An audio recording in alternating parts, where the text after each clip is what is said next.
ونصلي ونسلم على نبيه الكريم أما بعد فأعوذ بالله من الشيطان الرجيم بسم الله الرحمن الرحيم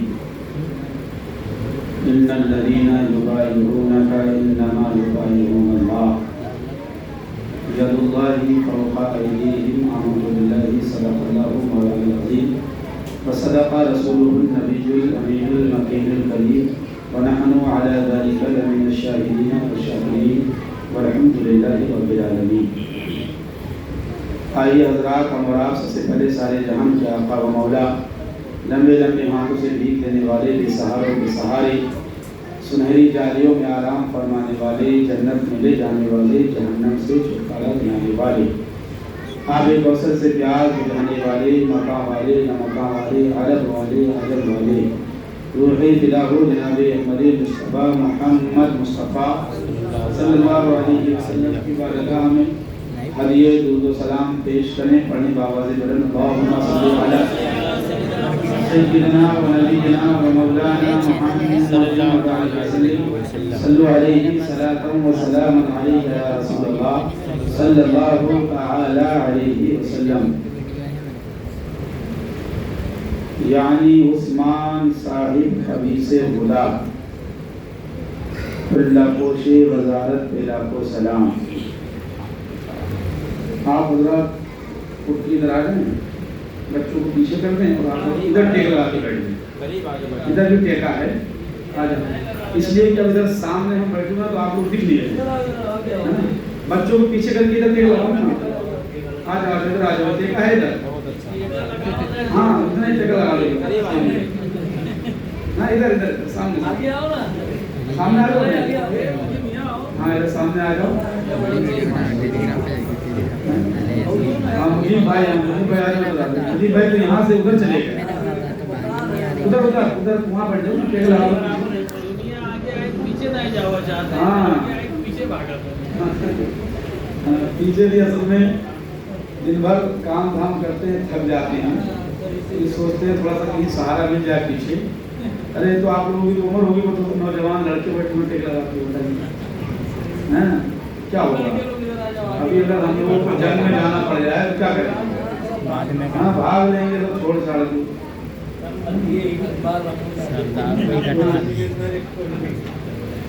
آج نہیں ایسا نہیں ہے، مادی تو نہیں ہے، ماشاء اللہ جو ہے اللہ تعالیٰ کی توفیق پر ہے، ہاں بڑے بڑے رستم ہند ٹائم آنے پر بھاگ جائیں گے، اور اللہ کا توفیق دے دے تو سبحان اللہ غوث اعظم کا کرم ہو جائے تو ان کا کتا جو ہے شیر کو کھا جائے، اگر ہمارے غوث پاک کا کرم ہو جائے تو کتا شیر کو کھا جائے۔ تو یہ تو بزرگوں کے کرم کی ان کی محفل ہے، جن کی محفل ہے وہ الحمدللہ بہت ہمت والی ہیں، ہاں اور ہم ان کے غلام ہیں، انہیں کے در سے ہمتیں ملتی ہیں۔ آج مجلس پانچویں مجلس ہے نا، چوتھی مجلس ہے اور 5 تاریخ ہے، چوتھی مجلس ہے، 5 تاریخ ہے۔ آج حضرت عثمان ذوالنورین رضی اللہ تعالیٰ عنہ کی زندگی کے چند گوشے ہم آپ تمام حضرات کے گوش گزار کریں گے۔ اسی مناسبت سے ہم نے آیت کریمہ کی تلاوت کی ہے۔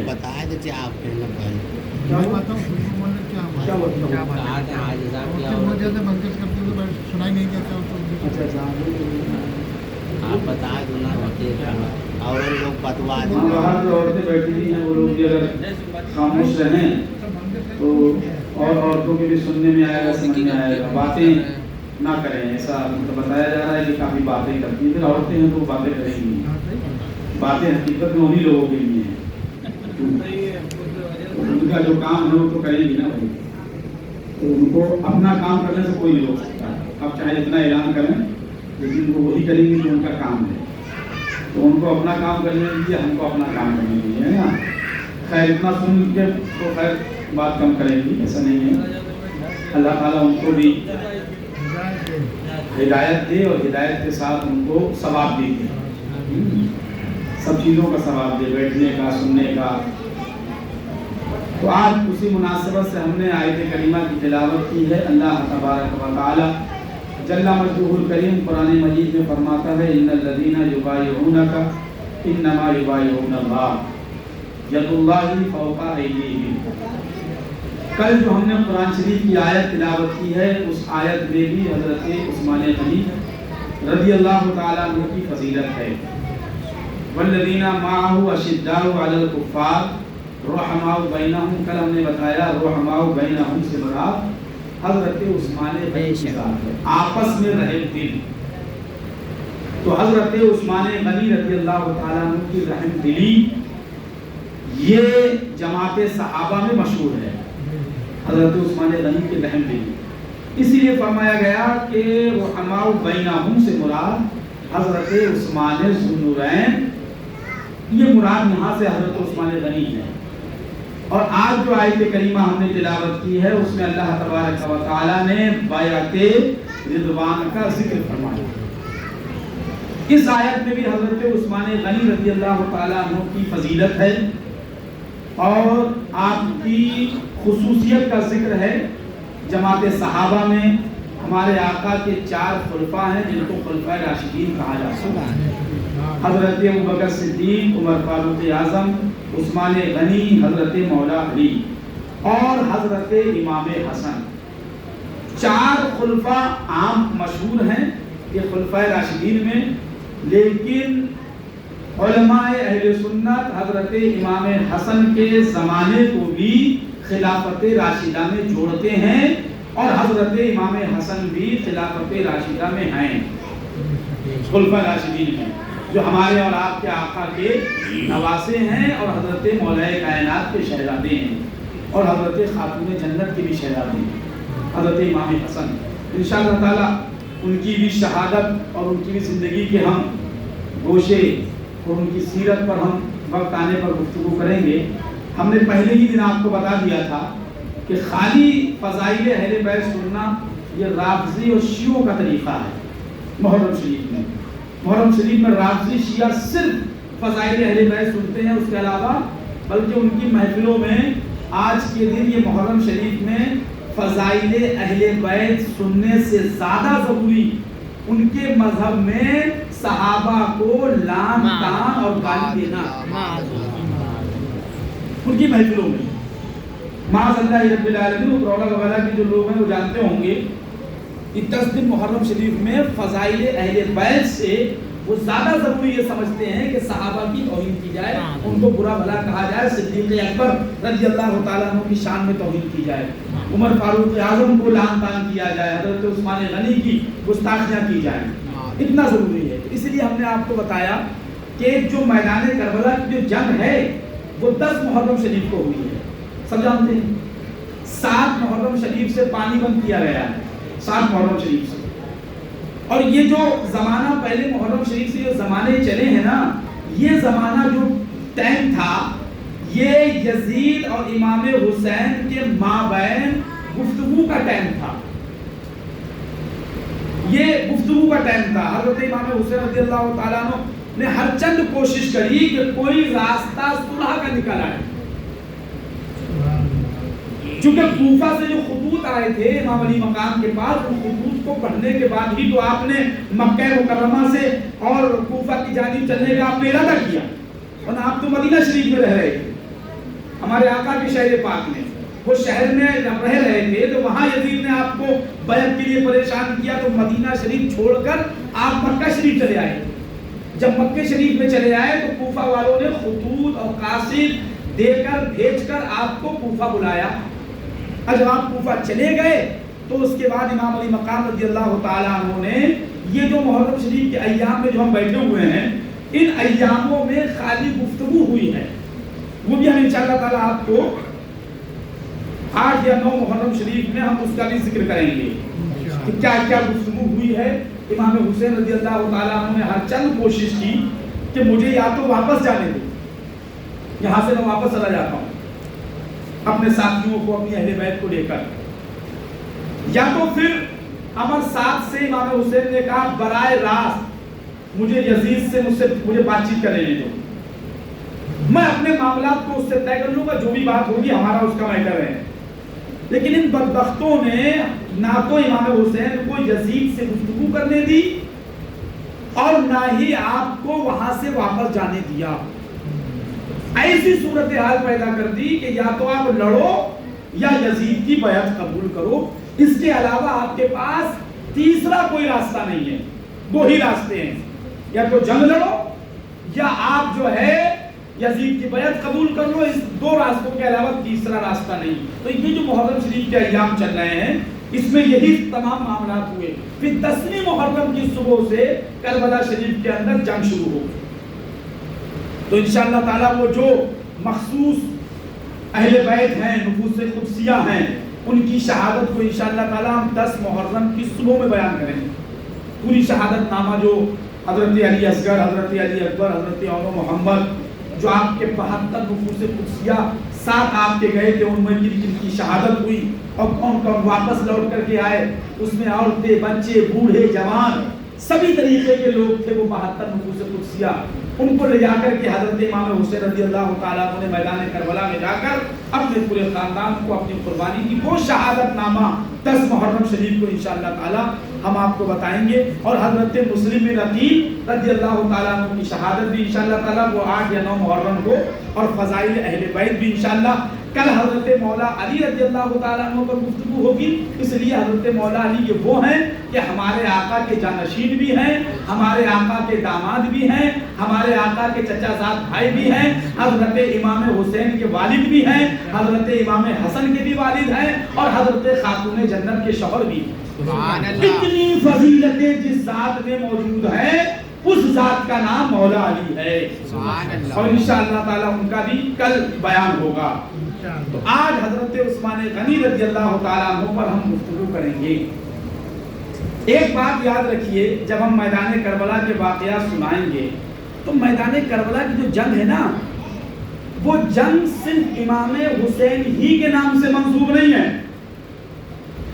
ان کے برخلاف، ان کے اپوزٹ، مد مقابل، ان کے اگینسٹ ایک یزید بھی ہے نا، تبھی تو جنگ ہوئی ہے. یزید ہے کہ نہیں؟ مد مقابل میں یزید ہے، تبھی تو جنگ ہوگی. ایک طرف امام حسین تھے، ایک طرف یزید تھا. امام حسین رضی اللہ تعالیٰ عنہ کو بھوکا پیاسا رکھ کر کے یزید نے شہید کیا. تو اب آپ بتائیے، کوئی یہ کہے گا کہ بس خالی امام حسین کی فضیلت بیان کرو، یزید کو کچھ مت کہنا؟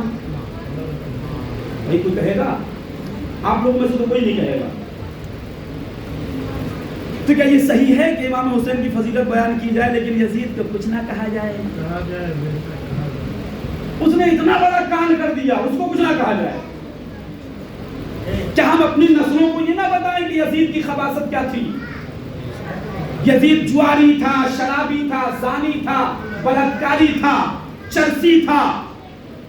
جب اس کو مختار سقفی نے گرفتار کیا تھا تو اس کے پاس مٹکے سراہی شرابوں کی بھری ہوئی تھی.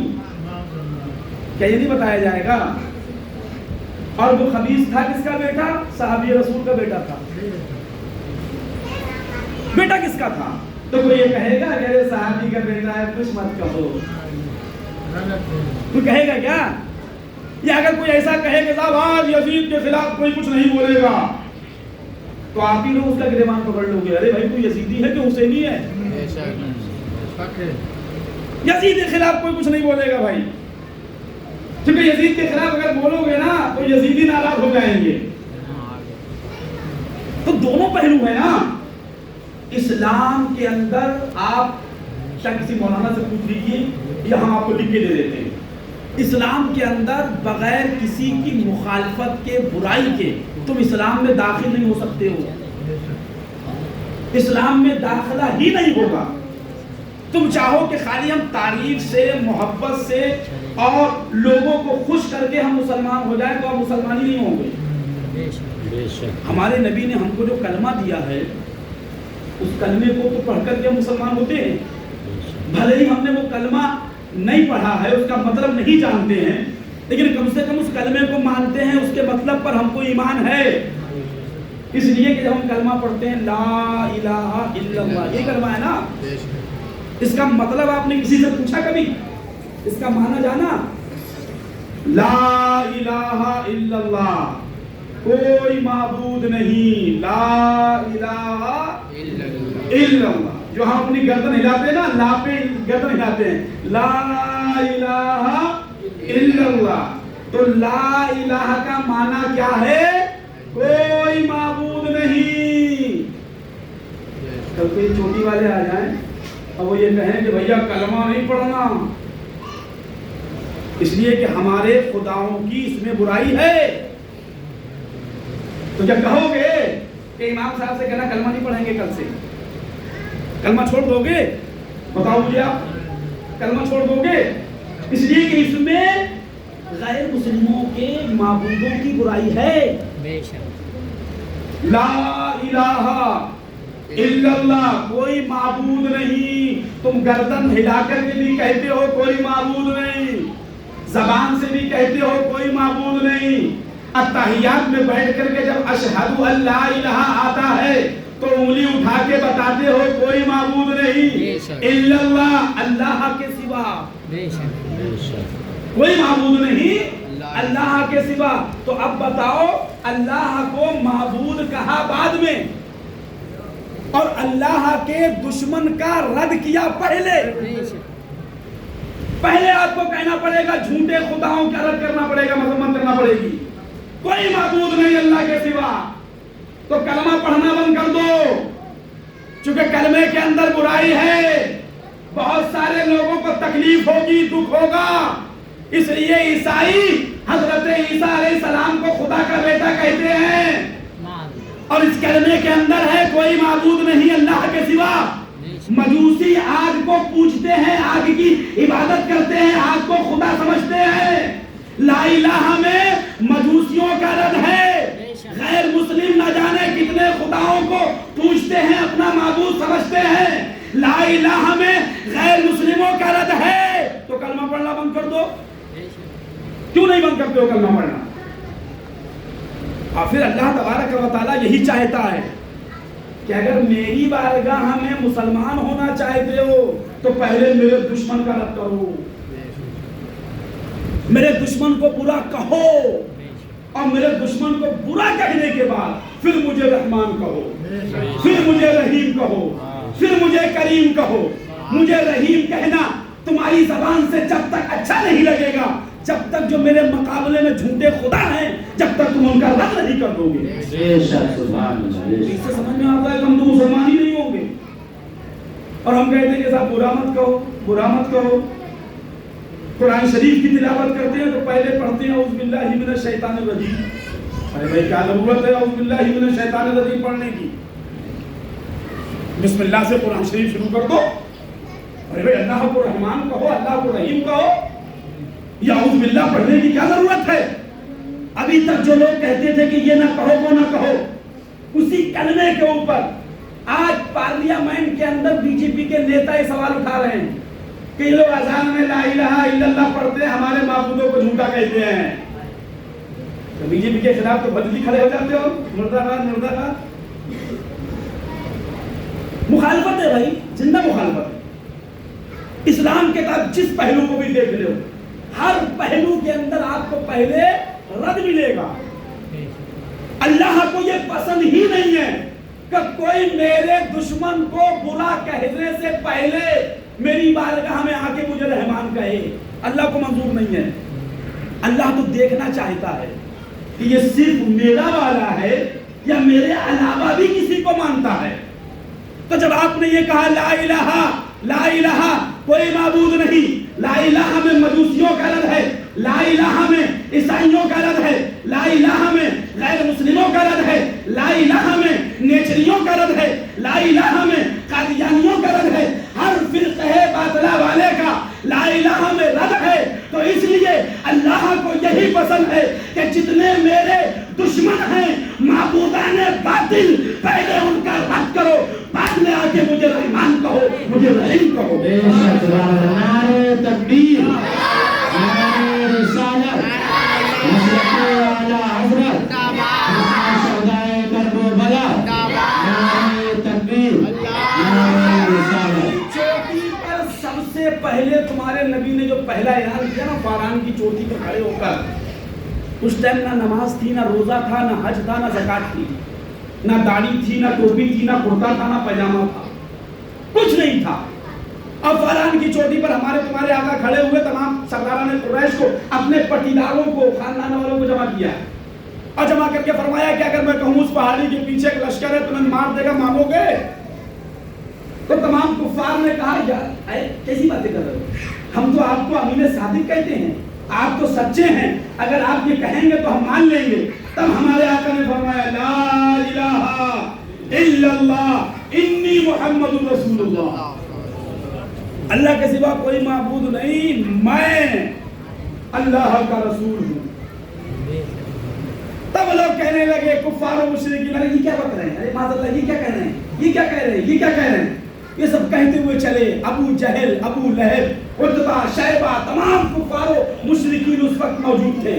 ابو لہب نے کہا معاذ اللہ ہمارے آقا کی شان میں توہین کی کہ خدا کرے تیرے ہاتھ ٹوٹ جائیں، تو نے ہم نے اس لیے جمع کیا ہم کو، ہمارے پیارے آقا کی آنکھوں میں چشمان نبوت میں آنسو جاری ہو گئے۔ اللہ نے فرمایا اے جبریل امین سدرہ پر بیٹھنے کی ضرورت نہیں ہے، جاؤ میرے محبوب سے کہہ دو، میرے محبوب سے کہہ دو پریشان ہونے کی ضرورت نہیں ہے، غمزدہ ہونے کی ضرورت نہیں ہے۔ ابو لہب نے چند آدمیوں کے سامنے آپ کی شان میں توہین کی ہے، میں قیامت تک کے انسانوں سے، آپ کے غلاموں سے، وفاداروں سے، اپنے بندوں سے قیامت تک کے لیے پڑھواؤں گا۔ تبت یدا ابی لہب و تب، ٹوٹ جائے ابو لہب کے دونوں ہاتھ اور وہ تباہ و برباد ہو ہی گیا۔ تو کوئی اصلاح کلی یہ کہے گا کہ مولانا صاحب نماز میں یہ آیت مت پڑھو، یہ آیت مت پڑھو نماز میں، اس لیے مت پڑھو کہ اس میں برائی ہے ابو لہب کی۔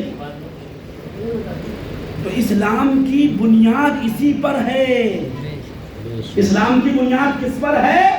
لا الہ پہ ہے، الا اللہ اس بنیاد کے اوپر اٹھائی گئی دیوار ہے، بنیاد اسی پر ہے۔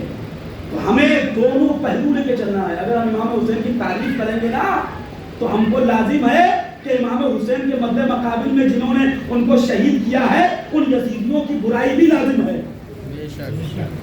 انہیں مطلب کیا ہے ذکر شدہ کربلا سننے کا مطلب کیا ہے؟ کیا سننے آئے؟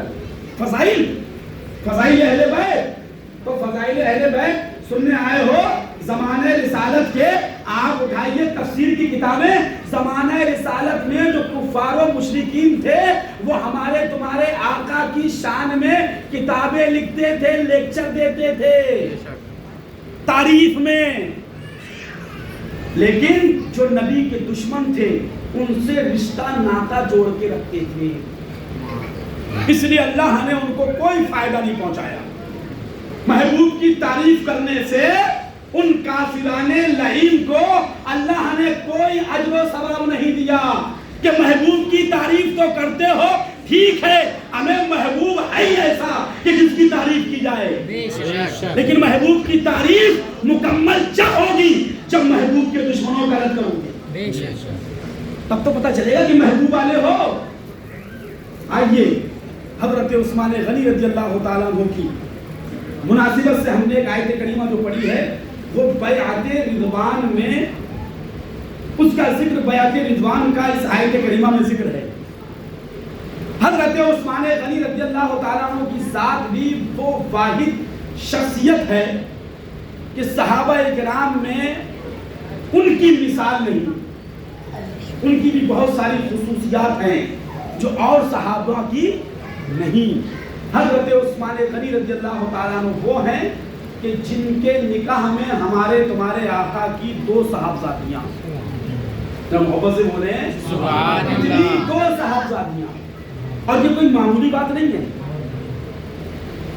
علماء فرماتے ہیں تاریخ دنیا میں، تاریخ اسلام میں نہیں، تاریخ دنیا میں، دنیا کی تاریخ میں جتنے بھی نبی 2,01,24,000 تشریف لائے، وہ نبی نے دنیا میں آنے کے بعد شادیاں بھی کی ہیں، ان نبیوں کے بچے بھی ہوئے ہیں، لڑکی بھی ہوئی ہیں، لڑکیاں بھی ہوئی ہیں، لڑکے لڑکی سب ہوئی ہیں، اور ان کے بچیوں کی، ان کے بچوں کی شادیاں بھی ہوئی ہیں۔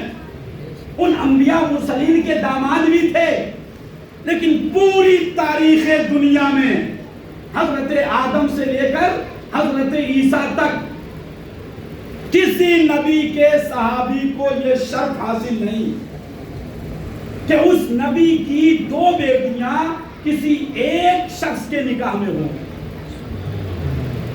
پوری تاریخ دنیا میں، پوری تاریخ اسلام میں یہ خصوصیت حضرت عثمان غنی کی ہے۔ اور خالی یہی نہیں، ایک بیٹی دی، ان کا وصال ہو گیا، پھر دوسری بیٹی بھی ام کلثوم رضی اللہ تعالیٰ عنہ کا بھی نکاح بھی عثمان غنی کے ساتھ کر دیا، اور کر کے ہمارے آقا نے فرمایا ہے عثمان اگر تیرے نبی کی 40 بیٹیاں ہوتی، محبت سے بولے 40 بیٹیاں ہوتی اور ایسے ہی ایک کے بعد دیگرے انتقال کرتی تو میں 40 تمہارے نکاح میں بیا دیتا، 40 تمہارے نکاح میں۔ جنگ بدر کے موقع پر تمہارے ہمارے آقا اعلان فرمایا جنگ بدر کے لیے۔ جنگ بدر یہ وہ جنگ بدر ہے جو رمضان مبارک میں لڑی گئی ہے، اب سب لوگ جانتے ہوں گے۔ 313 مسلمان تھے، 313 صحابہ، ادھر ہزاروں کی تعداد۔ اب ہمارے آقا نے ان 313 کو لیا، اب کفار و مشرکین کے سامنے کھڑا کر دیا، رب کی بارگاہ میں ہاتھوں کو اٹھایا، عرض کیا مولا اتنے ہی ہیں، اتنے ہی ہیں، بچ گئے تو تیرا نام لینے والا دنیا میں رہے گا، اور یہ اگر چلے گئے تو تیرا نام لینے والا دنیا میں کوئی نہیں رہے گا۔ اللہ اکبر۔ تمہارے نبی نے رب کی بارگاہ میں یہ عرض کیا، اور اس کے بعد وہ 313 نے ہزاروں کی تعداد کا جو لشکر تھا اسے دھول چٹا دی، دھول، اور آسمان سے فرشتوں کا نزول ہوا، جبریل امین آسمان سے فرشتوں کی فوج لے کر آ گئے، اور کفار و مشرکین جو جنگ بدر میں بچے تھے نا، ان کا بیان ہے کہ سر تو کٹ رہے تھے، ہمیں دکھ رہا ہے کہ سر کٹ رہے ہیں، لیکن کاٹنے والا کوئی دکھتا نہیں تھا ہمیں۔ جسم دھڑ سے الگ ہو رہا ہے، جسم کے ٹکڑے ہو رہے ہیں، ہاتھ کٹ رہے ہیں، پیر کٹ رہے ہیں، لاشیں ہوا میں اڑ رہی ہیں، لیکن ہمیں کاٹنے والا نہیں دکھتا تھا۔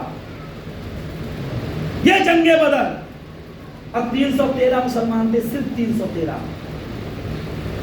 ان کا ایمان تھا، ان کا عقیدہ تھا، ان کو بھروسہ تھا اپنے آقا پر۔ آج ہم 313 نہیں ہیں، کروڑوں میں ہیں، کروڑوں میں ہم ہیں، اور وہ 313 تھے، لیکن وہ جو 313 تھے نا وہ دیوانے تھے، دیوانے، اور ہم لوگ کروڑوں ہیں تو دیوانے نہیں ہیں، ہم عقل مند ہیں، ہم ہوشیار ہیں، ہم چتر ہیں، ہمارے اندر دماغ بہت ہے، ہم تحقیق بہت کرتے ہیں، ہم ثبوت بہت مانگتے ہیں کہ اسلام میں یہ چیز ہے، کہاں سے ثبوت ہے، دین میں یہ ہے، کہاں سے ثابت ہے، ہمیں ثبوت بتاؤ، صفحہ بتاؤ، کتاب کا نام بتاؤ، مولانا کا نام بتاؤ، قرآن کی آیت بتاؤ، تب مانیں گے۔ لیکن وہ صحابہ، محبوب نے اشارہ کر دیا، بات ختم، اس کے آگے سوچنا نہیں ہے۔ بے شک بے شک، محبوب آپ اشارہ تو کریں، یہ جانیں تو آپ ہی کی ہیں، یہ جان آپ ہی کا صدقہ ہے۔ ہمارے آقا کے زمانے میں جب ایک جنگ ہوئی یہود و نصارہ سے، تو یہود و نصارہ نے ایک وفد بھیجا ہمارے آقا کی خدمت میں دیکھنے کے لیے کہ کفار و مشرکین نے وفد بھیجا کہ اللہ کے رسول نے ہم سے لڑنے کی کیا تیاری کی ہے۔ ایک چھوٹا سا وفد، ایک جنگ میں ایک دوسرے کی تیاری دیکھنے کی اس زمانے میں اجازت ہوتی تھی کہ آپ آؤ ہمارے محلے میں، ہماری تیاری دیکھو لڑنے کی، ہم آپ کے محلے میں آئے اور ہم آپ کی تیاری جنگ کی دیکھیں، تاکہ بعد میں کوئی یہ نہ کہہ سکے کہ ہمارے پاس یہ کمی تھی اس لیے ہم ہار گئے۔ اس زمانے میں تو یہود و نصارہ نے ایک وفد بھیجا 4-5 لوگوں کا، اور کہا دیکھ کر کہ مسلمانوں کی کیا تیاری ہو رہی۔ تو جب وہ وفد گیا تو چاروں جانب سے صحابہ اپنے نبی کو گھیرے ہوئے ہیں، اور ہمارے آقا نماز کے لیے وضو کر رہے ہیں، وضو۔ ہمارے آقا کے دستے مبارک پر جو پانی پڑتا تھا وہ پانی جب دست مبارک سے لگ کر نیچے گرنے لگتا تھا تو صحابہ اس کو زمین پر نہیں گرنے دیتے تھے، اس کو زمین پہ گرنے نہیں دیتے تھے، اوپری اوپر اٹھا لیتے تھے، اور کوئی اپنے چہرے پہ مل رہا ہے، یہ حدیث پاک میں ہے، کوئی اپنے چہرے پہ مل رہا ہے، کوئی سر پہ مل رہا ہے، کوئی اپنے سینے پہ لگا رہا ہے، اور جس کو یہ تبرک نہیں ملتا تھا وہ ایک دوسرے کے اوپر لد پر ایک دوسرے کے اوپر گر پڑتے تھے، اور اگر تبرک نہیں ملتا تھا تو جن کے ہاتھوں میں پانی لگا ہوتا تھا ان ہاتھوں کو لے کر اپنے چہرے پر مل لیا کرتے تھے۔ سبحان اللہ۔ آج بھی اہل سنت کا یہی دستور ہے کہ الحمدللہ ہم غریب نواز کا صندل کا پانی بھی پیتے ہیں توضو بنا کے، ہم مخدوم سمنا کی مزار سے لگا ہوا، ہم مسعود غازی کے پنانے سے بہتا ہوئے پانی کو بھی ہم تبرک بناتے ہیں، اور یہ طریقہ صحابہ کا ہے کہ اپنے بزرگوں کے سے نسبت رکھنے والے پانی سے ہم فیض حاصل کرتے ہیں، اور یہ کام صحابہ نے اپنے نبی کے ساتھ کیا تو ہم اپنے ولیوں کے ساتھ کرتے ہیں۔ بے شک بے شک، یہ حالت تھی اس یہود و نصارہ کے وفد نے، دیکھا یہ کیا ہو رہا ہے، واپس گئے اپنے گروپ میں، گروپ والے نے پوچھا کیا ہوا، کیا دیکھ کر آئے، تو یہ جو وفد گیا تھا نا اس نے کہا بھائی یہ کام کرو، ہم لوگ جنگ ان سے جیت نہیں سکتے ہیں، جنگ نہیں جیت سکتے۔ یہود و نصارہ نے پوچھا کیوں، تعداد زیادہ ہے، تو کہا رہے تعداد چند لوگ ہیں، اچھا تلواریں زیادہ ہیں، کہا تلواریں کچھ نہیں ہیں، تو کہا پھر، کہا ان کے پاس تو پورے کپڑے تک نہیں ہیں، کسی کے پاس تہمن ہے تو کرتا نہیں، کرتا ہے تو بنیان نہیں، وہ آدھے آدھے لباس میں ہیں۔ تو ان کے ساتھیوں نے پوچھا، وزیر نے پوچھا، ان کے حاکم نے پوچھا تو پھر کیوں ہم ان سے جنگ نہیں جیت سکتے ہیں؟ تو تاریخی جملہ سن لیجئے، اس آنے والے وفد نے کہا جنگ ہوشیاروں سے جیتی جاتی ہے، دیوانوں سے نہیں جیتی جاتی ہے۔ سبحان اللہ سبحان اللہ۔ اور نبی نے جو فوج تیار کی ہے وہ ہوشیاروں کی فوج نہیں، وہ دیوانوں کی فوج ہے۔ تو لہذا ہم لوگ جو ہے نا، جو کروڑوں ہیں، ہم لوگ ہوشیار ہیں، عقل مند ہیں، اور وہ جو نبی کے صحابہ تھے، اہل بیت تھے، وہ دیوانے تھے، عاشق تھے، محبت کرنے والے لوگ تھے، اور جب محبت کرنے والے لوگ ہوتے ہیں نا، وہ یہ نہیں پوچھتے ثابت کہاں سے ہے، اگر نبی کی بات ہے بس اپنے لیے بہت ہے، نبی کا حکم ہے اپنے لیے بہت ہے، اپنے کو ثبوت کی ضرورت نہیں ہے، نبی نے فرمایا بس۔ تو جنگ بدر جو 313 تھے نا، وہ دیوانوں کی فوج تھی، اور ان دیوانوں کے لیے، عاشقوں کے لیے اللہ نے فوج بھیج دی۔ انشاءاللہ تم بھی دیوانے ہو جاؤ گے، تمہارے لیے بھی آسمان سے مدد آ جائے گی، ابھی بھی آ جائے گی، آج بھی آ جائے گی، اگر تم دیوانے ہو جاؤ، اگر تم سچے عاشق ہو جاؤ تو آج بھی تمہارے لیے آسمان سے مدد آ سکتی ہے، کیونکہ مدد عاشقوں کے لیے آتی ہے، ہوشیاروں کے لیے نہیں۔ ہوشیاروں کو چھوڑ دیا جاتا ہے کہ تم لاؤ، اپنی قابلیت سے بچو، اپنی ہوشیاری سے بچو، بہت طاقت ہے نا بچو، بہت پیسہ ہے نا بچو، اور جو اللہ اس کے رسول کے بھروسے پر ہوتے ہیں اللہ تعالیٰ ان کے لیے مدد بھیجتا ہے۔ اسی جنگ بدر کے اندر جس میں 313 تھے، اسی جنگ کی ہمارے آقا نے تیاری کی، تمام صحابہ کی خواہش تھی کہ میں بھی جنگ بدر میں جاؤں، تمام صحابہ کی۔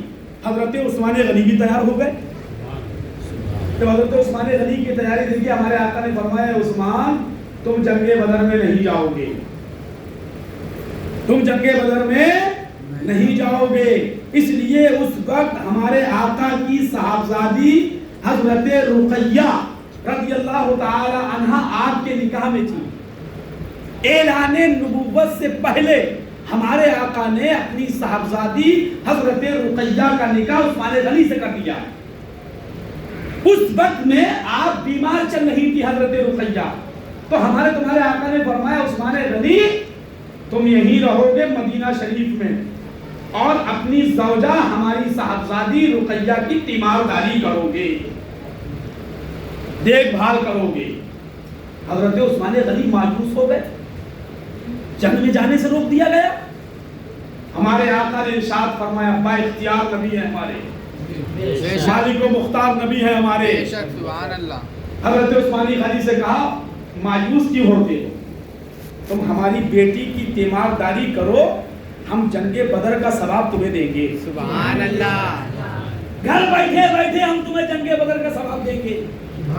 یہ اختیار مصطفیٰ نہیں ہے تو کیا ہے؟ بے شک۔ اپنی سگی بیٹی کے لیے، اپنے داماد کے لیے ہمارے آقا فرما رہے ہیں کہ تم میری بیٹی کی تیمارداری کرو، تمہیں جنگ بدر کا ثواب بھی دیا جائے گا۔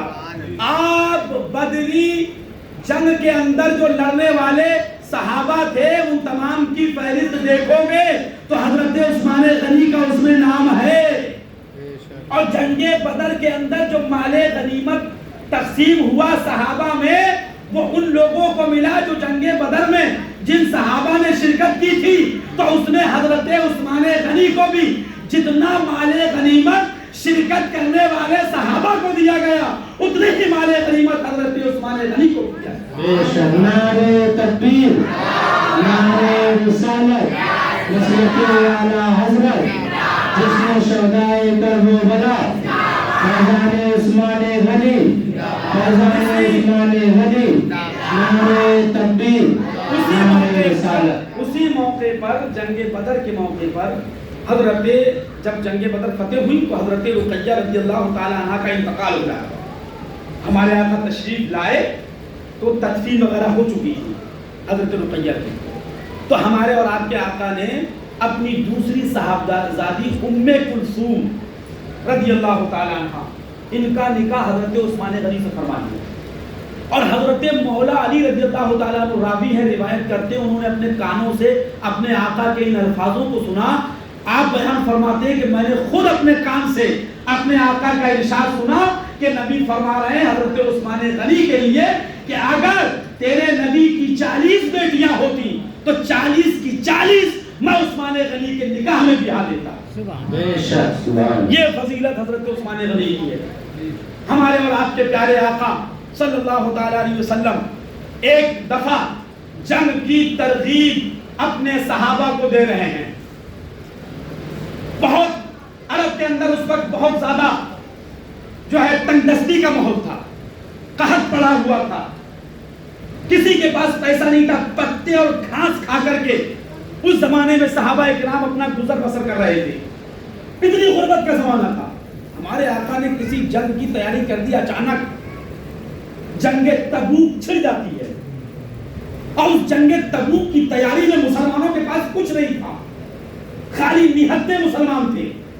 ہمارے آقا مسجد نبوی میں کھڑے ہوتے ارشاد فرماتے کہ جنگ تبوک کے لیے پیسہ چاہیے، مال و زر چاہیے، سامان چاہیے، ہے کوئی جو دین کے لیے دے؟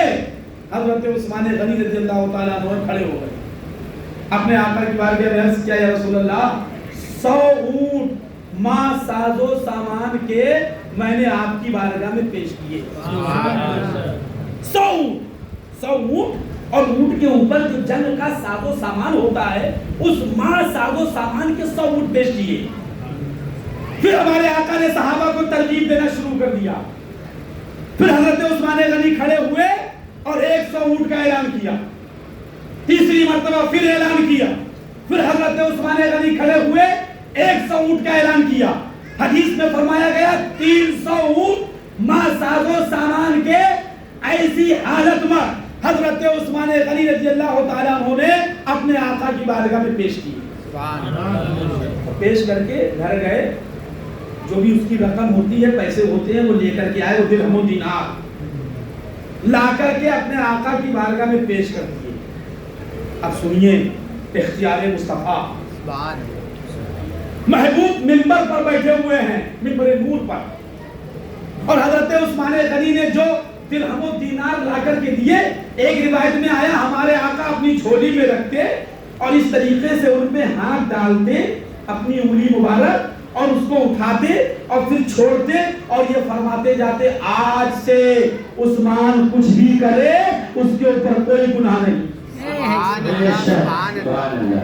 سے عثمان کچھ بھی کرے اس کے اوپر کوئی گناہ نہیں۔ اور ایک روایت میں آیا ہمارے آقا منبر نور سے نیچے اترتے، ایک اسٹیپ پہ پیر رکھتے اور فرماتے آج سے عثمان کچھ بھی کرے اس پر کوئی گناہ نہیں، دوسرے اسٹیپ پہ پیر رکھتے اور فرماتے آج سے عثمان کچھ بھی کرے اس پر کوئی گناہ نہیں۔ حضرت عثمان غنی رضی اللہ تعالیٰ عنہ کے تعلق سے اس لیے ہمارے آقا نے فرمایا مولا میرے عثمان سے حساب نہ لینا، اس لیے میرا عثمان بہت شرمیلا ہے، بہت باحیا ہے، تیری بارگاہ میں کھڑے ہو کر حساب نہیں دے سکے گا۔ یہ تمہارے آقا نے فرمایا حضرت عثمان غنی کے لیے میرے عثمان سے حساب نہ لینا۔ یہ خصوصیت حضرت عثمان غنی، کسی صحابی کے بارے میں ہمارے آقا نے نہیں فرمایا کہ مولا اس سے حساب نہ لینا، فرماتے میرا عثمان بہت باحیا ہے، شرمیلا ہے، لہذا مولا جب تو حساب لے گا تو تیری بارگاہ میں کھڑے ہو کر کے حساب نہیں دے سکے گا حیا کی وجہ سے۔ حضرت عائشہ صدیقہ رضی اللہ تعالی عنہا راوی ہیں، آپ فرماتی ہیں کہ میرے گھر میں حجرہ عائشہ میں ہمارے آقا تشریف فرما تھے اور ٹیک لگا کر کے ہمارے آقا آرام فرما تھے۔ بعض روایتوں میں آیا کہ پنڈلی شریف آپ کی کھلی ہوئی تھی، تہمن آپ کی پنڈلی سے ہٹا ہوا تھا۔ بعض روایتیں میں آیا کہ ران سے آپ کا تہمن ہٹا ہوا تھا اور آپ یوں ٹیک لگا کر کے آپ تشریف فرما تھے۔ دروازے پر دستک ہوئی، کون؟ کہا ابو بکر صدیق ہیں، کہا اندر آنے دو۔ حضرت ابو بکر صدیق اندر تشریف لائے، ہمارے آقا سے گفتگو کی اور گفتگو کرنے کے بعد چلے گئے۔ اس کے بعد تھوڑی دیر کے بعد حضرت عمر تشریف لائے، ہمارے آقا اسی حالت میں بیٹھے رہے۔ حضرت عمر آئے، اپنے آقا سے گفتگو کی اور چلے گئے۔ اس کے بعد حضرت عثمان غنی تشریف لائے، ہمارے آقا نے کہا ٹھہر جاؤ۔ حضرت عائشہ بیان فرماتی ہیں ہمارے آقا سیدھے ہوئے، اپنی پنڈلی کو یا ران کو درست کیا، تہمن کو ٹھیک کیا اور تہمن کو ٹھیک کرنے کے بعد فرمایا حضرت عثمان غنی سے کہ اندر آؤ۔ گفتگو کی، بات چیت کی، حضرت عثمان غنی چلے گئے۔ حضرت عائشہ نے پوچھا یا رسول اللہ ہمارے ابا آئے تو آپ ایسے ہی بیٹھے رہے، حضرت عمر آئے تو آپ ایسے ہی بیٹھے رہے، لیکن حضرت عثمان غنی آئے تو آپ سیدھے ہو کے بیٹھ گئے اور آپ نے اپنی ران کو بھی ڈھک لیا، اپنے تہمن کو بھی درست کر لیا۔ ہمارے آقا فرماتے ہیں کہ کیا میں ایسے شخص سے حیا نہ کروں جس شخص سے آسمان کے فرشتے آیا کرتے ہیں؟ کیا میں ایسے شخص سے حیا نہ کروں جس شخص سے آسمان کے فرشتے حیا کرتے ہوں؟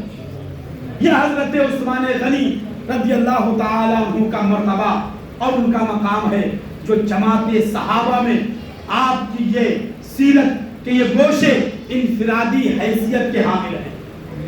کوئی صحابی بھی ان معاملات میں ان کا ثانی اور ساتھی نہیں۔ حضرت عثمان غنی رضی اللہ تعالیٰ عنہ جو ہم نے آیت کریمہ تلاوت کی ہے، یہ بیعت رضوان کا ذکر اس آیت میں ہے۔ ان الذین یبایعونک انما یبایعون اللہ ید اللہ فوق ایدیہم۔ غور و فکر کریے، ہمارے اور آپ کے پیارے آقا مدینہ شریف سے مکہ شریف چلنے لگے عمرے کے لیے، عمرہ کرنے کے لیے۔ ادھر کچھ منافقین نے، مخالفین نے ہر دور میں اس طریقے کے لوگ رہے ہیں جو ادھر کی ادھر کرتے ہیں، ادھر کی ادھر کرتے ہیں۔ وہ چاہتے یہ ہے کہ ایمان والے آپس میں لڑتے رہیں، سنی آپس میں لڑتے رہیں، ایمان والے لڑتے رہیں اور ہم سکون سے بیٹھ کر کے مزہ دیکھیں۔ اس دور میں بھی ایسے لوگ تھے۔ ہمارے آقا مدینہ شریف سے نکلے عمرہ کرنے کے لیے، ادھر منافقین نے خبر اڑا دی کہ اللہ کے رسول تشریف لا رہے ہیں جنگ کرنے کے لیے۔ اب ادھر مکہ شریف میں کفار و مشرکین نے جنگ کرنے کی تیاری شروع کر دی۔ ادھر ہمارے آقا کو خبر ہوئی کہ مکہ شریف کے لوگ کفار و مشرکین ہم سے جنگ کرنے کے لیے تیار ہو گئے۔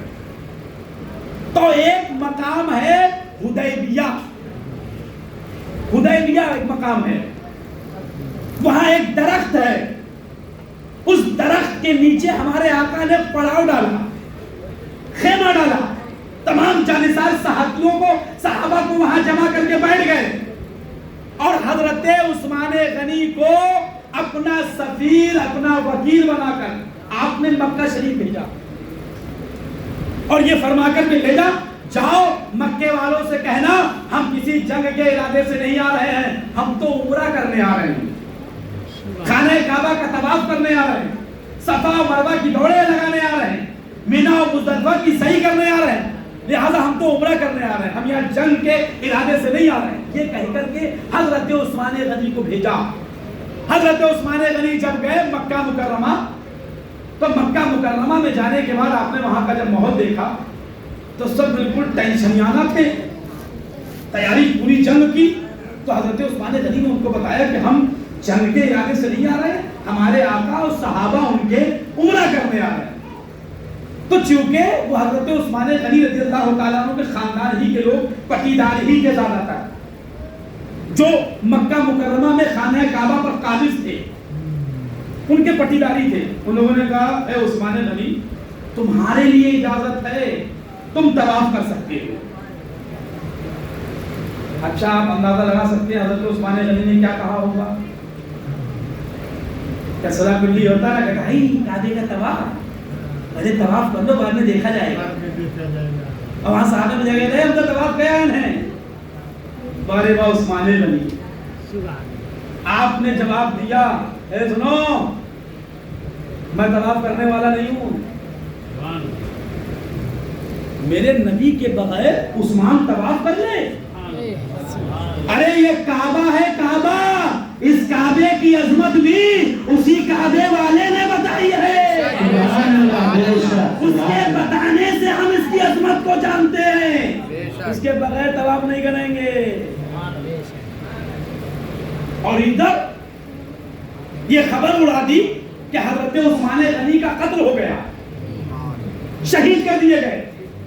اب ہمارے آقا نے مقام حدیبیہ میں اس درخت کے نیچے تمام صحابہ کو جمع کیا، بیٹھایا، اس لیے کہ وہ ساتھ میں جو صحابہ آئے تھے وہ لڑنے کے ارادے سے نہیں آئے تھے، جنگ کے ارادے سے نہیں آئے تھے، وہ تو عمرہ کرنے کے لیے آئے تھے۔ تو ہمارے آقا نے اس درخت کے نیچے بیٹھا کر ان تمام صحابہ سے وعدہ کیا، عہد لیا، بیعت کی۔ اسی بیعت کو بیعت رضوان کہتے ہیں۔ اور سب سے کہا یہاں تک تو تم اس ارادے سے آئے ہو کہ خانہ کعبہ کا طواف کریں گے، صفا اور مروہ کی دوڑیں لگائیں گے، زمزم پیئیں گے، اب اس کے آگے حالات اس کے برعکس ہیں، لہذا میرے ہاتھ پر ہاتھ رکھ کر کے یہ وعدہ کرو کہ آگے جیسا بھی ماحول رہے، جو کچھ بھی رہے، ہم کبھی اپنے قدموں کو پیچھے نہیں ہٹائیں گے، ہم پیچھے مڑ کر کے نہیں دیکھیں گے، ہم کو اگر جان کی قربانی دینا پڑے تو ہم جان کی قربانی بھی دیں گے، لیکن ہم تمہارا ساتھ نہیں چھوڑیں گے۔ یہ ہے جو پیمان ہمارے آقا نے کیا، اپنا ہاتھ آگے بڑھایا، تمام صحابہ نے بیعت کی، ہاتھ پہ ہاتھ رکھتے گئے رکھتے گئے رکھتے گئے رکھتے گئے، اور جب سب نے ہاتھ رکھ دیا، اب آخر میں ہمارے آقا نے اپنا داہنا ہاتھ اٹھایا، دست مبارک، اور دست مبارک کو اٹھا کے ارشاد فرمایا یہ عثمان غنی کا ہاتھ ہے۔ تو سے بولے پوری جماعت صحابہ میں کسی کے ہاتھ کو میرے آقا نے اپنا ہاتھ ارشاد نہیں فرمایا، اپنا ہاتھ اٹھا کے فرماتے یہ عثمان غنی کا ہاتھ ہے اور یہ عثمان غنی کی بیعت ہے۔ میرے آقا کے علم پاک میں یہ بات تھی، خبر یہ اڑ گئی تھی کہ شہید کر دیے گئے، لیکن یہ میرے آقا کا علم غیب ہے، میرے آقا جانتے تھے کہ عثمان غنی زندہ ہیں، اس لیے بیعت زندوں کی جاتی ہے، انتقال شدہ لوگوں کی نہیں۔ اور اس کے بعد ہاتھ رکھا، اللہ نے قرآن میں اس انداز کا ذکر فرمایا، ان الذین یبایعونک انما یبایعون اللہ ید اللہ فوق ایدیہم۔ اے محبوب یہ جو آپ کے ہاتھ میں ہاتھ رکھ کر کے وعدہ کر رہے ہیں، یہ آپ سے وعدہ نہیں کر رہے ہیں، اللہ سے وعدہ کر رہے ہیں۔ ید اللہ فوق ایدیہم، محبوب کے ہاتھ کو اللہ نے اپنا ہاتھ ارشاد فرمایا کہ محبوب یہ تیرا ہاتھ نہیں بلکہ اللہ کا دست قدرت ہے یہ۔ اور اس کے بعد جب حضرت عثمان غنی تشریف لائے تو تمام صحابہ حضرت عثمان غنی کے ہاتھ کو چومنے لگے، بوسہ دینے لگے۔ حضرت عثمان غنی نے کہا یہ کیا کر رہے ہو؟ کہا اے عثمان تمہیں معلوم نہیں اسی ہاتھ کو اللہ کے رسول نے اپنا ہاتھ ارشاد فرمایا ہے.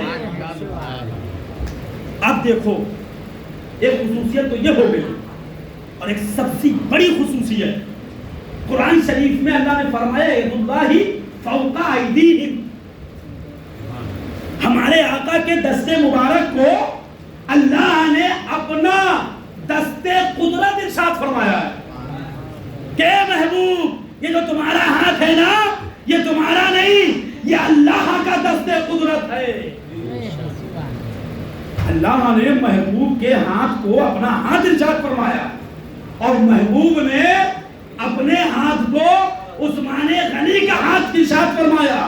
تو اس طریقے سے انڈائریکٹ حضرت عثمان غنی کا ہاتھ انڈائریکٹ دستے قدرت ثابت ہو گیا ہے کیونکہ ہمارے آقا کے ہاتھ کو رب نے فرمایا میرا ہاتھ اور محبوب نے اپنے ہاتھ کو حضرت عثمان غنی کا ہاتھ ارشاد فرمایا. یہ ایک ایسی فضیلت ہے کہ حضرت عثمان غنی رضی اللہ تعالیٰ عنہ اس میں تمام جماعت صحابہ میں سب سے ممتاز تھے.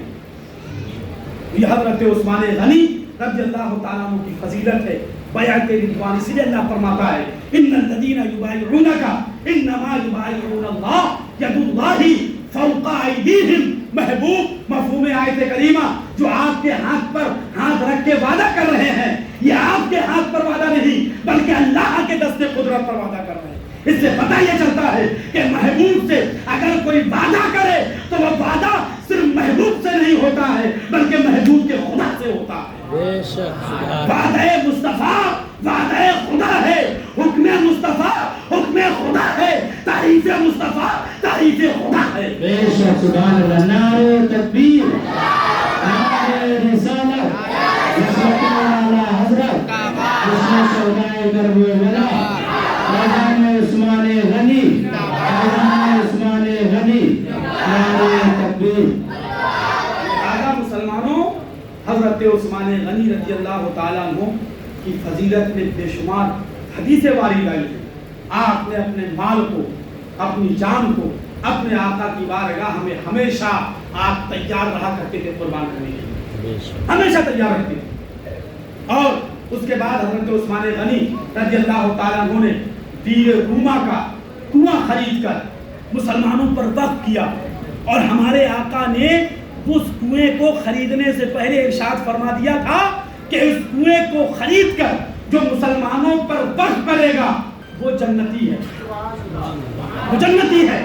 حضرت عثمان غنی رضی اللہ تعالیٰ عنہ نے کئی مرتبہ اپنے نبی کے ارشاد پر فرمایا کہ یہ جو کام کرے گا ایک انصاری صحابی کے گھر میں ایک یہودی کا درخت اتنا بڑا اتنا چوڑا تھا کہ وہ انصاری صحابی کے گھر میں لٹکا ہوا تھا. اس کے پھل درخت سے ٹوٹتے تھے ان کے گھر میں گرتے تھے. وہ روز جھگڑا کرتا تھا اور اللہ کے رسول نے اس یہودی کو بلا کر کہا کہ تو اپنا درخت بیچ لے اور بیچ کر کے تو اس انصاری صحابی کو دے دے. تو حضرت عثمان غنی ہمارے آقا نے اعلان فرمایا کہ جو یہ درخت خرید کر یہودی سے خرید لے گا جنت میں اس کے لیے ایک محل. حضرت عثمان غنی جلدی جلدی گئے اور وہ درخت خرید کر آپ نے اپنے آقا کی بارگاہ میں آ کے عرض کیا رسول اللہ آپ کا حکم تھا میں نے جب وہ درخت خرید لیا ہے تو کیا جنت میں میرے لیے ایک محل ہے. تو ہمارے تمہارے آقا نے فرمایا ہاں عثمان تم تو پہلے ہی سے جنتی ہو. سبحان اللہ. بیر روما کے کنویں کے بارے میں ہمارے آقا نے اعلان کیا. حضرت عثمان غنی نے اس کو خرید کر مسلمانوں پر وقف کر دیا. فری پانی پیو. وہی ایک بیر روما کا کنواں تھا جس کا پانی میٹھا تھا باقی پورے شہر مدینہ کے اندر سارے کنویں کھارے تھے. تو مسلمانوں پر وقف کیا. اس طریقے کی بے شمار قربانیاں ہیں. 40 دن بھوکے پیاسے رہ کر آپ اپنے گھر کے اندر شہید ہوئے. بلوائیوں نے گھس کر آپ کو آپ کے گھر کے اندر جا کر کے شہید کیا. 40 دن بھوکے پیاسے رہ کر. اور ساتھ ہی ساتھ جب آپ کے سپاہی آپ کے جو ہے فوج کے جنرل جب آپ کے پاس آیا کرتے تھے آپ کے غلام قاصد خادم اور کہتے تھے کہ یہ جماعت کھڑی ہوئی ہے آپ حکم دے دیں تو 2 منٹ کے اندر ہم ان کا دھواں نکالتے ہیں. آپ یہی فرماتے ہیں کہ مسلمانوں کے آپس میں قتل اور غارت گیری سے بہتر میں یہ سمجھتا ہوں کہ میں قتل کر دیا جاؤں، میں قتل کر دیا جاؤں، میرے لیے یہ بہتر ہے اس سے کہ مسلمان آپس میں لڑے، مسلمان آپس میں لڑے۔ تو یہی دین اور شریعت کا پیغام ہے، جو مسلمان ہیں انہوں کو آپس میں نہیں لڑنا چاہیے، جو سنی ہیں ان کو آپس میں نہیں لڑنا چاہیے، لیکن جو دین کے باغی ہیں ان کے لیے میدان کربلا کی جنگ بھی یاد رکھنا چاہیے، جو دین کے دشمن ہیں ان کے لیے جنگ بدر بھی یاد کرنا چاہیے، جو دین کے باغی ہیں ان کے لیے جنگ تبوک بھی ان کو یاد کرنا چاہیے۔ جو جنگیں جو ہوئی ہیں اسلام اور دین کے تحفظ کے لیے، اور جو تم بریانی اور قورمہ اور روٹی بوٹی کھا رہے ہو، یہ ان صحابہ کی جنگوں کا صدقہ ہے۔ دین میٹھا میٹھا کھانے سے یہاں تک نہیں پہنچا ہے، جنگیں ہوئی ہیں، جنگیں صحابہ نے اپنی جانیں دی ہیں، اپنے مال کی قربانی دی ہے، تب دین یہاں تک پہنچا ہے۔ دین ہمیں تمہیں فری میں مل گیا، فری میں، بغیر کچھ کیے، بغیر کچھ کرے، بغیر کچھ خرچ کیے ہوئے دین ہمیں ملا ہے، اور ہم صرف دین سے فائدہ اٹھاتے ہیں، دین کو فائدہ پہنچاتے نہیں ہیں۔ صرف دین سے ہم کو فائدہ پہنچتا ہے، ہم سے دین کو کوئی فائدہ نہیں پہنچتا ہے، ہم دین سے فائدہ اٹھاتے ہیں۔ اور اس کے باوجود بھی اگر دین کی صحیح بات کر لی جائے تو ہاضمہ خراب ہو جاتا ہے، پیٹوں میں جلن ہونے لگتی ہے، طبیعت میں خیجان پیدا ہونے لگتا ہے۔ ابھی دیکھیں گے محرم شریف میں جب ہم یزیدوں کو کہیں گے خبیث ہیں، خبیث ہیں، مردود ہیں، جہنمی ہیں، تو بھی کہنا کہ صاحب یزیدیوں کو مت بولو، یہ تو غلط ہے بھائی، وہ بھی تو مسلمان تھے نا، ٹوپی داڑھی والے تھے نا، نمازی تھے۔ ارے صحابی کے بیٹا تھا، صحابی کا یزید، امیر مہدیہ، صحابی رسول، کاتب وحی، اس کا بیٹا تھا یزید۔ تو کوئی کہہ سکتا ہے کہ مولانا صاحب یزید کے خلاف کچھ مت بولنا؟ اور خالی یہی نہیں، یزید کی فوج میں بڑے بڑے حافظ قرآن تھے، حدیث کے محدث تھے، بڑے بڑے عالم دین تھے جو امام حسین کے مقابلے میں آئے تھے۔ کیا ان کو کہو گے کہ بہت اچھے تھے؟ میں سب کے نام آپ کو گناؤں گا کہ ان کا یہ نام ہے، یہ قاری تھے، حافظ تھے، عالم تھے، پیر تھے، پیرزادے تھے، بہت بڑے محدث تھے، حدیثوں کے حافظ تھے، قرآن کے قاری تھے، قرآن کے حافظ تھے۔ اب ان کو کہو مردود ہیں، کہو گے کہ نہیں کہو گے بھائی؟ اگر امام حسین سے محبت ہوگی تو کہو گے؟ امام حسین سے کا سینے میں درد ہوگا تو کہو گے کہ مردود تھا، خبیث تھا، یزید لعین، یزید جہنمی؟ تو یزید کو چاہے جتنی گالی دو گے کوئی نہیں کہے گا۔ جبکہ امام اعظم ابو حنیفہ کا قول یہ ہے کہ انہوں نے یزید کو کافر نہیں کہا ہے۔ جو بعد میں اس نے جو ناٹک کیا ہے کہ میں ہوتا تو میں یہ نہیں کرتا، اور اس نے پچھتایا، توبہ کی اور یہ سب کیا، یہ سب خباثتیں اس نے جو کی ہیں، تو حضرت امام اعظم نے فرمایا کہ میں اسے کافر کہوں گا نہیں، جو کافر کہے گا اس کو کافر کہنے سے روکوں گا نہیں، اس کا فیصلہ میں رب کے سپرد کرتا ہوں۔ تو اس کو تم حرامی کہو، مردود کہو، کمینہ کہو، اور جو معاذ اللہ اسی امام حسین کے کھچڑے کو حرام لکھے، اسی امام حسین کے ملیدے کو، لنگر کو، شربت کو حرام لکھے، ہندوؤں کی دیوالی کی پوری کچوڑی جو ہے وہ جائز لکھے فتاوی رشیدیہ میں، تو یہ نہ بتایا جائے، یہ نہ کہا جائے، یہ کیوں نہ کہا جائے؟ پھر تو یہ کہو کہ یزید کو بھی برا مت کہو، یزید کو بھی گالی مت دو، یزید کو بھی کمینہ اور کتا مت کہو، شرابی مت کہو، زانی مت کہو۔ کیا شراب پینا اتنا بڑا گناہ ہے کہ خدا کو جھوٹا کہا جائے؟ کیا خدا کو جھوٹا کہنے سے بڑا گناہ شراب پینا ہے؟ کیا اللہ کے رسول کو مر کے مٹی میں ملنے والا لکھنا کیا جوا سے بڑا گناہ ہے؟ تو جواری کو اگر مردود کہو تو بہت خوش ہوتے ہو، بہت اچھا بیان ہوا ہے۔ شرابی کو کہو شراب پینا حرام ہے، پینے والا مردود ہے، تو تم ہی کہو گے سبحان اللہ، مولانا صاحب بہت اچھا بیان کیے۔ اچھا شراب اتنا بڑا گناہ ہے؟ کہ خدا کو جھوٹا کہنا اتنا بڑا گناہ نہیں ہے، شراب پینا اتنا بڑا گناہ ہو گیا. مائنڈیلٹی دیکھیے، ذہن دیکھیے، شیطان کا پورا حملہ ہو گیا ہے ہمارے ذہنوں پر کہ جو بات اچھی ہوتی ہے وہ بری لگتی ہے، اور جو بات بری ہوتی ہے وہ بات اچھی لگتی ہے.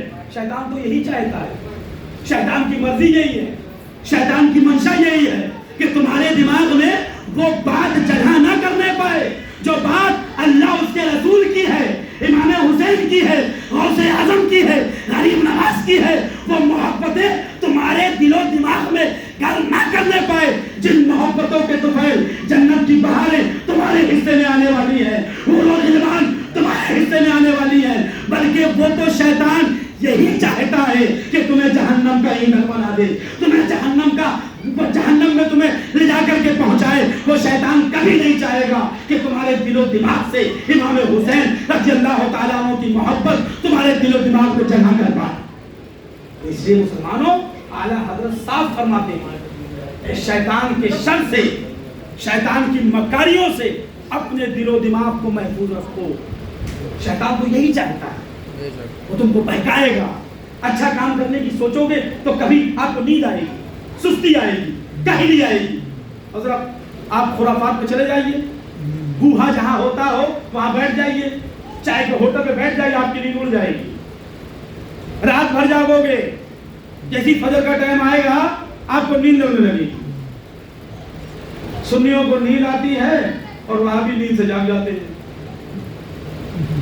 کیوں؟ شیطان ان کو سلاتا ہے، ان کو جگاتا ہے، کہتا تم اٹھو. تم اگر سوتے رہو گے نا تو ہمارے دین کی تبلیغ کون کرے گا؟ تم اٹھو اور جگاؤ، سب کو نماز پڑھاؤ. اس لیے جب تمہارا یہ ظاہری عمل لوگ دیکھیں گے نا تبھی تو تمہاری جماعت میں آئیں گے. اور تم صبح صبح پڑے سوتے رہو گے تو یہی بیچارے ناواقف سنی یہ کہیں گے بہت بڑے دیندار بنتے ہیں، فجر میں سوتے رہتے ہیں. یہی تمہارا ظاہری عمل دیکھ کر کے 4 بجے اٹھ جاتے ہیں، گالی بھی کھاتے ہیں، چپل بھی کھاتے ہیں، دھتکارے جاتے ہیں، دھکے مارے جاتے ہیں، پھر بھی دوسرے دن پہنچ جاتے ہیں. تبھی سنی، بریلوی، چشتی، سہروردی، نقشبندی ان بزرگوں کے ماننے والے کہیں گے ارے یار یہ تو بہت دیندار ہیں، گالی کھانے کے بعد بھی نماز کے لیے جگانے آتے ہیں. چلو 15 دن ہو گیا ہے گریاتے ہوئے، چل آج چل کے دیکھ ہی لیتے ہیں. بس گئی کہانی، گئی اسی میں. نماز کے جھانسے میں تم گئے اور جا کر کے 1 رکعت پڑھی، 2 رکعت پڑھی، 3 رکعت پڑھی، 4 رکعت پڑھی. پہلے دن تمہیں نہیں بتائیں گے کیا شرک ہے کیا ناجائز ہے. پہلے تمہیں نمازیں پڑھائیں گے، خوب نمازیں پڑھائیں گے اور کہیں گے جھوٹ مت بولو، چغلی مت کرو، غیبت مت کرو، بسم اللہ کر کے دو، بسم اللہ کر کے لو. گھر میں گھسو تو داہنا قدم رکھو، باہر نکلو تو بائیں قدم رکھو، جب گھر میں جاؤ تو یہ دعا پڑھو، باہر نکلو تو یہ دعا پڑھو، دکان کے گلے پر بیٹھو تو یہ پڑھو، باہر نکلو تو یہ پڑھو. یہ سب بتائیں گے تاکہ تم آ کر کے ہم کو گریاؤ کہ آج یہ کرلا گارڈن سے مولانا آیا تو وہ بیکار ہے یار، زبردستی ان کو برا کہتا ہے، یہ تو بہت اچھے لوگ ہیں. کیا بتاتے؟ لیکن وہ عقیدہ جو کتابوں میں چھپا ہے اور چھپا ہے، وہ عقیدہ بعد میں بتاتے ہیں جب دیکھ لیتے ہیں کہ ہمارے رنگ میں رنگ گیا، ہمارے رنگ میں رنگ گیا. غریب نواز کا چشتی رنگ اتر چکا ہے، غوث اعظم کا قادری رنگ اتر گیا، مخدوم سمنا کا اشرفی رنگ اتر گیا، حضرت صابر پاک کلیری کا کلیری رنگ اتر گیا. تب بتاتے ہیں مدار پہ جانا شرک ہے، تب کہتے ہیں فتح دلانا شرک ہے. اب جب تمہاری ساری دولت لٹ چکی اب تم کچھ بھی سننے کے لیے تیار ہو جاؤ گے. یہ دھوکہ ہے، دھوکہ. اسی دھوکے سے ہم تمہیں آگاہ کرتے ہیں اور ہم تمہیں آگاہ کرتے رہیں گے. تم اگر جانا بھی چاہو گے نا تو ہم نہیں جانے دیں گے.